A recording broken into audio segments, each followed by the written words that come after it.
We begin today's recording by acknowledging the traditional custodians of the land on which we are on. I am on Burrawang land. Where are you, Breezer? I am on the land of the Djajarurrung people. We pay our respects to the elders past and present and extend that respect to Aboriginal and Torres Strait Islander peoples who are tuning in today. And wherever you're listening to the potty today, make sure you know whose land you're on.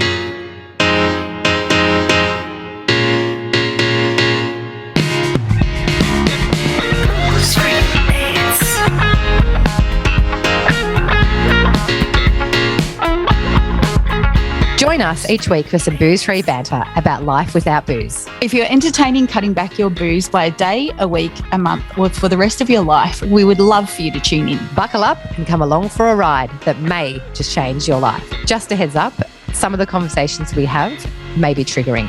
Reach out to your local support centre in Australia. That's Lifeline 131144. Let's crack a can. Let's crack a can. What do you got there, Breezer? I've got the long neck, Altina. I shouldn't call it a long neck because I feel like it's such a classy bottle. I feel like the long neck, bring it down a level. We're just nicknamed it. We're on mates. That's it. First name basis. So I'm drinking Altina La Vie in a rosé today. What are you about, Matho? In the sharing bottle, I'm on the rosé as well. Oh, look how pretty the cans wide are. Mouth. Yeah, they're so beautiful. We love you, Altina. What are our listeners getting, Breezer? Our listeners are getting a 10% discount across the Altina drinks range. You just need to pop in the code BFB10 at checkout. What's the website, Matho? Website is www.altinadrinks.com. That's the one. Get amongst it, peeps. Thanks, Altina. We love you. Beso. Breezer. Good morning. Good morning. Good morning. We were just discussing off air. We're both like a bit throaty, aren't we, Maso? Yeah. Throaties. Do you even like throaties? Those old fisherman's friends? Oh, no. Because there's like the jelly bit at the... in the inside of it. Are they aniseed, aren't they? They're like, I've had it for years. I'm actually running the Benadine. Oh. Do you know they make lozenges? That's FYI. So at the chemist, I might better get around them. Did not know this, but I tell you what I'm really hooking to is the Difflam with an anaesthetic in it. Ooh, love that's good. Yeah. That's our recommendation of the week. Talking about your week, how's it been, mate? Talk to me. Great, actually. Well, this episode's going to be dropping mid-November, so we're fresh out from the Pub with No Booze, aren't we? Yes, fresh as. Yeah, at the end of October. How was it, Maso? Oh, my God, it was so amazing. I didn't want it to end. Same. Didn't want it to end. Noddy did such an incredible job.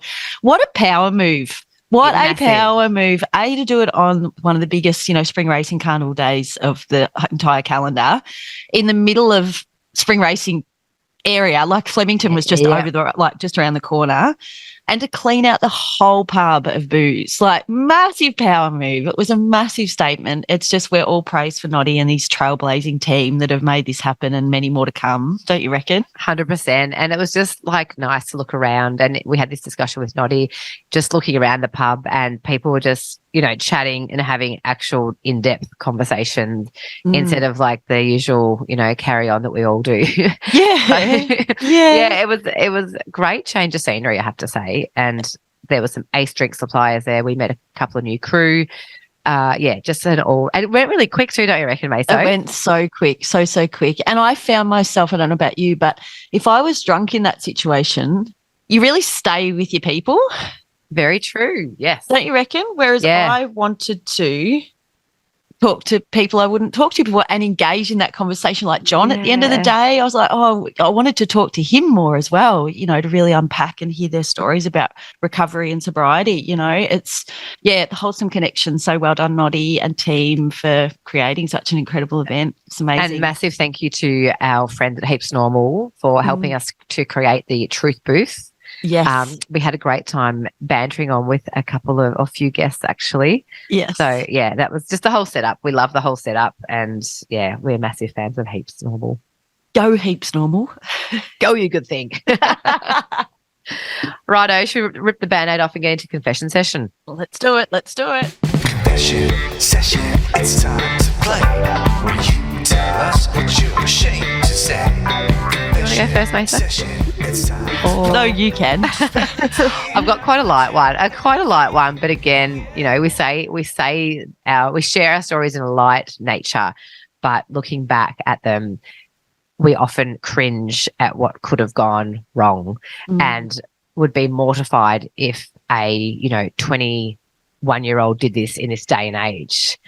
So this story actually was brought up the other day when I was with my friends, and one of my friends was like, "Oh, remember when you did this?" I'm like, "Oh, yeah, I do actually." But anyway, I don't know if the story had a bit more mayo on it, but the crux of it is that I was out on the piss, and so I reckon I would have been 19, 20, and we were staying back at a friend's house, and they had all gone home or whatever, so they were back at the house, and I came rolling in, and they're like, "How did you get home, Breezer?" And I said, I got a ride with the pizza delivery guy. So, and I do remember, so I left, and I'm actually going to name drop this restaurant because it's a iconic restaurant in Bendigo that everyone has been to, that everyone has, had their pizza. I know you'd know it very well, mate. So it's Clogg's Restaurant. I knew that's what you were going to say. Been around for like 40 plus years, I'm pretty sure. Don't quote me on that. But that they were open. This is before like venues were open, like restaurants were open super late. Clogs were always open late. So you could always go there, have a pizza, have more booze. And so I remember walking out, and there was a pizza delivery dude with his little, hot bag about to jump in the car. I'm like, "Mate, where are you going?" And he's like, "Wherever." I'm like, "Can you please drop me to the Flora Hill?" Yeah. And he was, I'm like, "Please." And he let me in. Did he let you in, or did you force yourself? Well, bit of both. It was a team effort. And then we went and we had to drop a pizza off. So I went and delivered the pizza and then dropped me off at my friend's house. But my friend has a different recollection. She's like, "Nah, Breezy, you told us that you ate some of the pizza."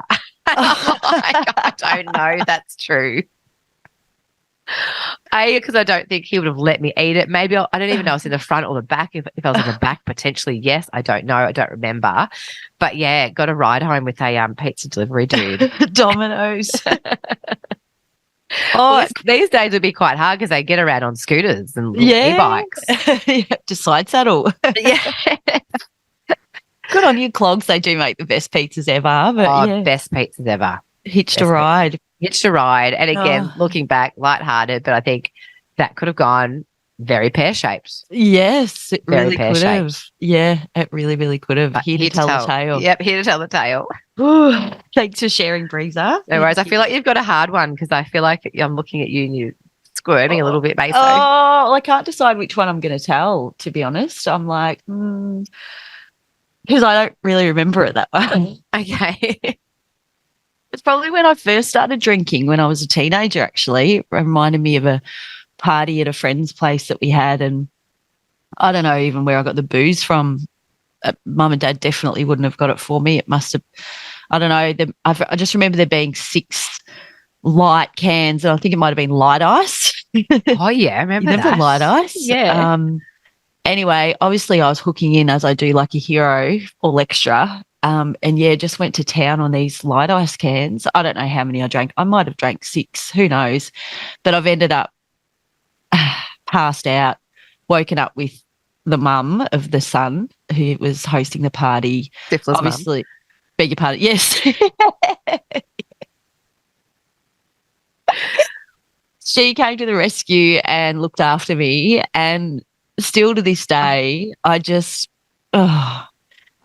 cringed because even it was all around the school that, I got drunk or spewed for drinking light beers.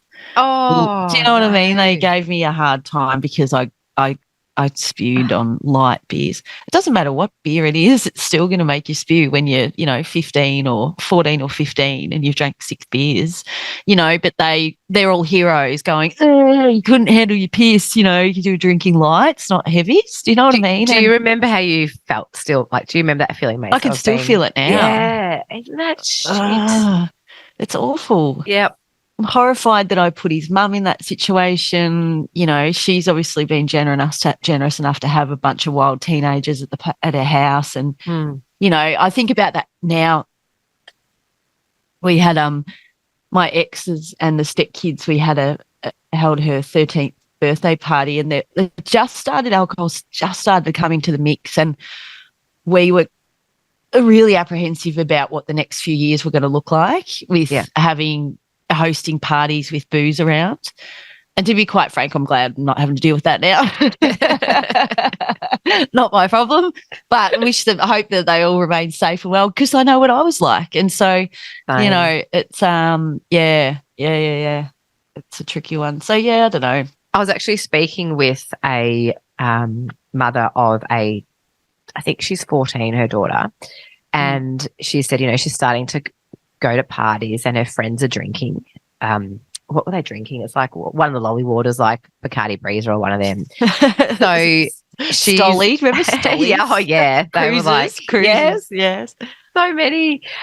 So yeah, she said that she's allowing her, which I really like, that she's allowing her to have a drink at home with her parents. And I said, what, you're sort of pre-season training to make her piss fit? And she's like, well, yeah, essentially, because I don't want her to go to a party with 3 cruisers and she gets blind off 3 cruisers because she's never had alcohol before. Wow. She's giving her like one. So she gave her, I think she said, a vodka, a lime and soda the other day. Yeah, right. And just one at home. And just to see how it would affect. And I said to her, right, what you need to do to measure it, you need to play push it. And depending how much she's twerking will depend how much the alcohol's affected her. I like that. Yeah. So I actually looked at it going, that's a smart thing to do, because knowing full well that her daughter, her daughter's friends are drinking and they might take, 3 or 4 cruises to a party. That would, like, for someone who hasn't drank, a 14-year-old girl who's never drank before, she's knocking them back. That would get her tipsy, I would imagine. Yeah, you'd be legless. Yeah, because you'd be like, and that had happened. In fact, with the stepkids, one of the girls ended up, really messed up and vomiting. It was just a whole palaver. Basically, exactly mirroring what happened to me, 30 years ago. Is that right? How old am I? Yeah, so it's inevitable. Yeah. Don't you think? Because even every guest that we've had on the episode, their drinking starts at that sweet spot of 14 to 15. Do you reckon 14's just... Yeah, I reckon 14. That's like our average. Year 9, year 10. Kicks in. Yeah. And, that's what we're about here, is educating people so that they can pass on their knowledge to their children or to their nieces and nephews or, kiddies in their lives. Yeah, I was actually speaking to another friend of mine the other day and we were talking about the podcast, and he goes, my kids have never seen me drunk. Yeah, right. I was like, that's unreal. Yeah. Love that. He's like, they've actually, and his wife, who's not a big drinker at all, like at all. I think I've seen her drunk once in the 20 years I've known her. And he said, they've seen their mum drunk like, in the blue moon that she drank. He said, but yeah, my kids have never seen me drunk. I'm like, that is unreal. Is it unreal? I love that so much. And I've said this before in the potty, and it's one of my biggest regrets is having so much alcohol around with kids, with the steppies. I hate that. And I really regret that it was so prevalent. And you think about, even Booze Free Dad talks about, he would never get the kids to fetch him a beer from the fridge. And there's such that classic cliche photo that you always see of a newborn baby and the stubby, sucking on a stubby. Guilty. Well, it's what you do, isn't it? Yeah. But then when you reflect, you're just like, 100%. Alcohol's just been instilled at 6 months old. Mm-hmm. Well, I mean, we've got a whole episode about that, haven't we? Yeah, correct. How it starts young when you, wetting the baby's head. Yeah, I'm sorry, Mrs. Morris. I was just going to have a swig of water. Hold on. Yeah. And what do we say, Breezer? Do you know what? I was actually thinking about that, Maso. What do we say? It wouldn't have happened if we weren't hammered. I came in for a double. I know. Circle back. Oh, now today's topic, you actually brought up this topic, Maso, to talk about. I'm so glad you did, because we haven't spoken about this before. No. And I think it's a really important topic, and it made me really think about stuff before. Really? Yeah, before we did this recording, because I hadn't really thought about it much. So I'll let you go for it. You introduce the topic. And we're talking. Great. Well, the reason that it came up is because I was at an event recently. It was actually a wake of all things. My darling Fleur's, Fleur McDonald's wake. And I found myself after that event with some what do we call it? Post-social anxiety. Yeah. Wasn't even drinking. What would normally be hangxiety or reflecting upon. Start again. We're talking about social anxiety, hangxiety, and maybe sober anxiety. I don't know what we're calling that. What do we call hangxiety when you're not hangxiety? All the anxiety. All the anxieties. Yeah. Just when you do your head in after something. Yeah, pretty much. Basically. At any point of your life. Yeah. So I found that I don't get social anxiety leading up to events as much as I used to. But when I was at this event, I was talking to a girl who didn't want to go to the funeral or the wake because she put on 20 kilos. And I really resonated with that because there's been plenty of times I've gone, oh, I'm not skinny enough, not thin enough, or I haven't got the right, I'm not in the best shape of my life and I'll be happy to skip this event. Like I'm sure people can, I shouldn't assume people can relate, but we always look for an opportunity to get out of an event. Do you? Yeah. Looking back, definitely. Or you really hope someone will ring and say it gets cancelled. Yeah. Been there. So after the day after the wake, I had written how I felt and what was going on. I'm going to read you what I wrote, okay? Righto. So this self-loathing bullshit I wrote last night and I had to cry about it. I'm sure and hope it's all hormonal. I feel like a F-wit. After socializing self-humiliation, I'm embarrassing. I still feel like a F-wit running amok. I'm so annoying. I feel like my makeup is melting off my face, my sweaty pits. I stink. Do I have a cack in my corner of my mouth? My lips are dry. Where's my lip balm? Oh, my God, does my breath stink? Chewy, stop fidgeting in your bag. XYZ is talking to you. What are they talking about? Oh, there's blah. Hiya. Waves and blows kisses. What did they say? Just nod. Have you tried AF drinks? Tries to push them onto people. I'm sweaty. Do I stink? I'll go to the bathroom. Just need to pop to the loo. I don't even need to go to the toilet. I just have to go check myself and see if I look stupid. Cringe. I look okay-ish at best. Everyone thinks I'm a deal. Why can't I just be a normal person? I go to the car to get AF drinks. Do I take one or the bag? Do I share with everyone? It's a tug of war for about 5 minutes. I'm such F-wit, legit. Last to leave. List goes on. What is this self-loathing? I thought I was only did this hungover with booze running through my system. Is it period hormones? No doubt. I hope so. I don't want this to be the aftermath of me socializing normally. This is why I feel the content of this will be good content for the pod and list social anxiety. Overthinking. I had so many beautiful, wholesome interactions. Why do I beat myself with this negative stick? That's a lot. Fuck, mate. That was pretty busy, wasn't it? That was very busy. I'm so glad you wrote it all down at the time. So this was after you left the wake. Yeah, so this is when I got home that night. Because I was like, I was doing my head in. And I hated that because I'm like, hang on a minute, I'm sober. I shouldn't be feeling this. Why am I feeling this and I've got nothing running around my system? So, yes, I wrote it down and obviously, just to reflect, and that's obviously why we're talking about this on the potty today, because I'm like, if I'm feeling like this, obviously other people must be feeling like this too. And other people, and you rewind 2 years ago, if you had been feeling like that, mate, so you just douse it with booze. Correct, 100%. And that's exactly right. That's why I probably love the Sundays so much, or the day after, because as soon as I started to feel that wobble, douse it in booze. Yeah, 100%. Thank you for sharing that, May. So that was it's a lot. Do you know what? As you're reading it, in my head I'm going kitchen drawer, kitchen drawer, kitchen drawer. Yes. Oh, mate. I know. There was a lot. I'm shocked that I even felt like that as well. I was so busy, and the head noise of me just feeling like an F-wit the whole time. How did you wake up the next? I assume that was at night time, was it? How did you wake up the next day? Yeah, I still felt a bit off the next day, and but you work through it. It's fleeting. It comes and it goes. You know what I mean? And I think when it's normal, I think I don't know. Can I circle back to that, Meso? Because I just wanted to read to our listeners, which goes in with what you're saying. I wanted to read out symptoms of hangxiety, and then I'm going to read about how social anxiety and hangxiety are linked up to each other. Yeah. One moment, please. Do. Okay, so Hangxiety. Symptoms are fatigue, sluggishness, thirst, nausea, body aches, headaches.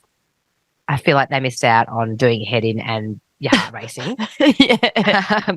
And then the link between social anxiety and Hangxiety. So I've just pulled this article from Healthline. It was published in 2021. It says social anxiety. Many people use alcohol as a social lubricant, says Cindy Turner. And then she's got all these letters after her name, which tells me she's a smart woman. If you the alphabet. yeah, pretty much. If you live with anxiety, particularly social anxiety, you may find that a drink or two helps you relax and cope with nervous or anxious feelings before or during a social event. About 2 drinks or a blood alcohol concentration of 0.055 tends to increase feelings of relaxation and reduce shyness. Cindy goes on to say, but as the effects of alcohol begin to wear off, anxiety tends to return. Physical hangover symptoms can add to anxiety and make you feel even worse. Because once that booze begins to wear off, you put more and more on it, which is then going to build up to leading towards the anxiety the next day. So that's the sort of link between the two of them. But so interesting, May, so that you're recognizing social anxiety and post-social anxiety when you're not drinking as well. Yeah, it's really, really interesting. And I don't know whether it was because maybe it's potentially because I think I've said to you before, I never socialise with work crew. I've never done that, and probably the reason is because I was pretty loud and leery when I drank, and I didn't want crew to see me like that. I kept that line of professionalism. So there was a lot of old school crew there as well, and maybe I was really excited and up and about, and I was really proud of myself because normally I would balk at it being around work crew, but obviously it was for Fleur and there was just no question that I was going to go, and I did reflect on that there was at no point that I was not going to go. Yeah. Do you know what I mean? Even if I'd put on 20 kilos or however that my other friend felt, like that is gut-wrenching for me that she felt like that. Do you know what I mean? That she was going to miss something because of her appearance. Yeah, correct. So yeah, it's a funny thing, and I'm like, God, I hope I don't keep feeling like this, which I don't think I will. But I think the best thing now is instead of pouring booze onto it like I would normally, I can stand back and observe and go, what's that feeling? What's that head noise? That's all just noise. It's all garbage. Stop it. Narrative. Like, yeah. So you said before, Mesa, how you chose not to socialise with work crew because you didn't want to get loud and leery around them. Now that you're not drinking, has that changed, the socialising? Well, I haven't been in another situation like that at this stage. Okay. So I'll circle back if it does, with work crew particularly me. Yeah. Like if someone said to you, May, so we've landed in Perth, we're going to go out for dinner and a few drinks. Would you be like, catches or okay? I'll be really, really honest. I really like my downtime when I'm at work. Yeah. I need to, because I've been on all day managing 200 people 4 times a day, 4 flights to whatever it is. I need time to recharge. And I need time to myself to just be quiet. Love that. I've talked to you guys all day and the crew all day, unless it's one of my best friends from work. Yeah, I will. But I'm a bit of I'm not going to say recluse, but I need time to recharge those batteries. And that's probably it comes with maturity, don't you reckon? To just like say, if you're a 20-year-old flighty, giddy up. Yeah, they do. And you know what? That's just happened this last trip. And I know that they kind of think, oh, you're so snooze. Yeah. Like they probably think I'm such a nana and so beige. And I just thought, oh, if only you knew, darling. If only you knew. I know. But I feel quite, actually, and I reflect upon that because coming back to work after 2.5 years off, I used to get anxious about saying no to people or feel like I had to catch up with people all the time. And I felt bad for not doing that. But then if I did commit to something, I then would get anxious about it. I hated being committed to going out with friends, which is awful. But I really like my own time. I don't want to be on a schedule. I don't want to have to meet people and I feel awful. I'm so sorry to everyone out there, but I do need that time to recharge to myself. I like to go to the gym, get my own food, just potter around and just have that quiet time because I just can't be on No. all the time. And it's flipping, for, it's flipping that FOMO into JOMO, isn't it? correct. Because Yeah. I was massive on, fear of missing out. I had to be in everything. Yeah. Right. But like taking a step back, and even like that 50th that you recently went to, I had massive FOMO. I couldn't come because of a family medical emergency. So I obviously couldn't come and I was going to be there. But then I flicked the switch, Meso, because I was in Melbourne. I was with the kids. You, what's the word I'm looking for? I can't think. But you were very generous by giving up your apartment so we could stay the night. And I was like, you know what? I'm got this quality time, unexpected quality time with the kids right now. So I flipped it into that JOMO. I love that. What about? Had a beautiful night. Yeah, that's incredible. And we did miss you at the party, but I'm glad that you what about this one? Rojo, relief of missing out. Oh, yes. Is that one you just made up? No, I can't steal it. Holly Wainwright said on Mamma Mia, and I was like, oh, Rojo. I like that relief. Missing out. Yeah. That is banging. It's a good one, isn't it? So I've got a bunch of other things to talk about, Breezer, but I don't want to hog the limelight. Talk to me about your social anxiety or Hangxiety. Yeah, well, I'll just give you a little snippet because I know you have got a lot you want to get out. Again, it wasn't until we decided to talk about this topic that I actually looked back and reflected. And because in my 20s and 30s, most events I would go to, I was going to be drinking anyway. But looking back, I was also using that booze. There were definitely times where I was like, I'm anxious about going to this event because of this person or because of the circumstances. So, and yeah, you would just go straight to the drinks, have drinks, relax, and then maybe go and speak to that particular person. Yeah. That was in a social setting, in works, corporate events, not necessarily because I was too scared that I would get drunk. So I was always really mindful of my drinking at when I was in the corporate days. And then looking back at Hangxiety, absolutely, especially when I was single and if I'd go out, come home, can't remember how I got home, would wake up the next day in bed alone and empty house because the kids weren't here, and I would do my head in for probably a good 8 hours. Oh. And that would be a wake up heart racing. And actually I spoke to a guy the other day at the races and he was talking about the potty and he's like, he goes, you wouldn't miss like that anxious feeling the next morning, would you? I'm like, he goes, because I get it. I'm like, yeah, no, I don't miss it. So yeah, definitely the heart racing for me was a big one. The heart was racing, and then I'd start telling myself all these stories. I'd go to like the doom and gloom, massive doom and gloom narrative, and I did that for the last 2.5 decades. Oh, it's not 2.5 weeks or 2.5 years, 2.5 decades. Absolutely, mate. Even in London, I remember there'd be times I'd just do my wig in after a night out. Yeah. And again, it's not until I've paused and really thought about it that it had a huge effect on me, but I just ignored it. I just poured more drink on it. You just accepted it to be part of the whole experience of drinking. 100%, Meso. Which is madness. It's silly. Oh, I get it. Just live with it. Just accepted it and just, Yeah. Well, I'll just tell you a couple of things. I put a poll up on Insta. And this one will be triggering, so please be mindful. It does talk about suicidal ideation. So tread lightly, folks, when I read this one out. So one of our avid listeners, thank you, we love you. She said, trigger warning. By Wednesday, every Wednesday after a big weekend on the booze, I would honestly be so anxious and depressed, I would have suicidal ideation. I would chuck sickies from work, drop my child at school, and literally lay in bed all day thinking of ways to die. Oh.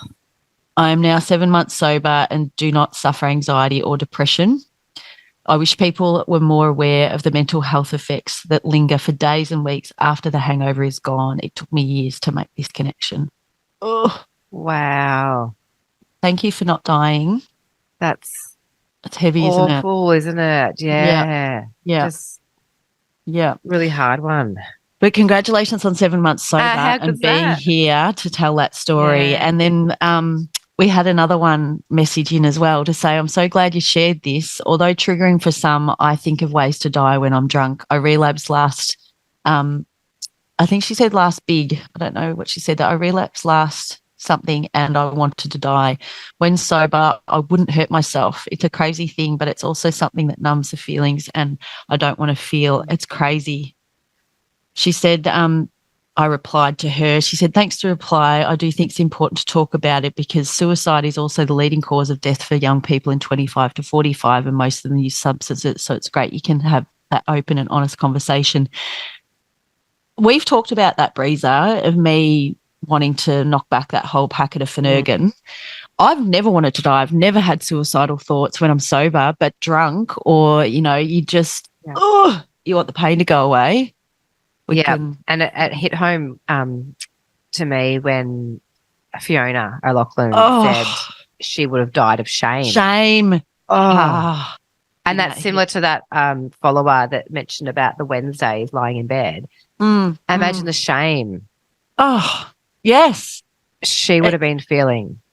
So let's talk about that. And I'll also add here, I did put a poll up asking people if they've experienced did or do you get Hangxiety? 96%.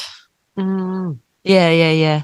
Which is gee whiz. Yeah. So it's so common. Yeah. It's so common. So common. But we don't talk about it. In fact, I spoke to a really good friend last night because I said, tell me, like, what's your story on, or do you know anyone that gets Hangxiety? And she said, is this a trick question? She goes, do I know anyone?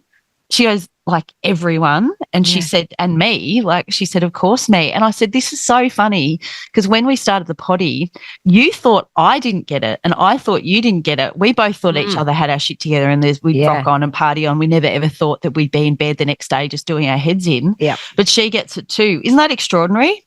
Extraordinary. And sorry, go. No, that we none of us realised that we're all suffering in silence in our own beds the next day. Like I used to get my ex to just reassure me. I'd be like, was I like last night? Like, was I really okay? Really get him to reassure me that I was all right. It was, and that's the hard thing when you're on your own, you don't have that reassurance there. So you'd be texting a friend or phoning a friend. What did I do last night?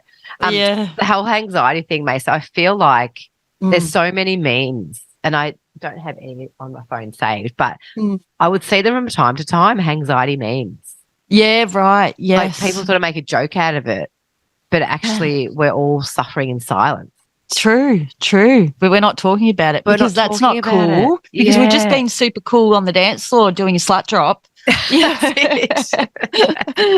But now we're actually we've got our head under our pillow. Regretting that slut drop. And don't want to face the world. Actually, do you know what? I took a photo of it, actually, the Herald Sun. Herald Sun. There's nothing that brings a class out of Aussies like Spring Racing Carnival, which kicks off today. So let's take a look at the greatest memories. Oh, I don't know whether you can see the greatest memories. Yeah, and look at that girl riding the bin. Yeah, this gets every year they do. Is this every year they do, whoever does it, it's a page on Facebook. They show all the blind people at the cup.